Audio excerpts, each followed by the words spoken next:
Present moment में ना rapist, murderer, ये सारे लोग रहते हैं।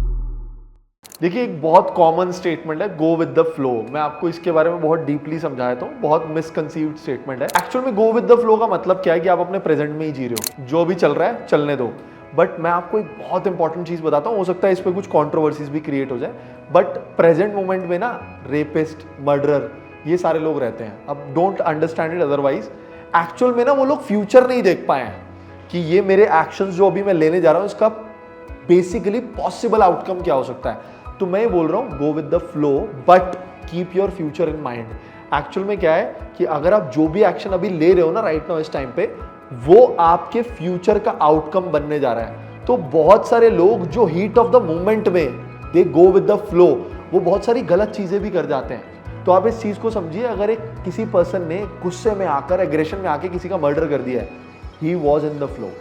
तो आपको ये देखना जरूरी है कि गो विद द फ्लो जो स्टेटमेंट को आप फॉलो कर रहे हैं वो किस स्टेट में फॉलो कर रहे हैं। दैट मीन्स आपका उस टाइम स्टेट ऑफ माइंड क्या है। तो इस चीज को बहुत ध्यान से समझिए कि अपने फ्यूचर आउटकम्स को माइंड में रखते हुए, थोड़ा सा कल का भी ध्यान रखते हुए go with the flow, not completely go with the flow.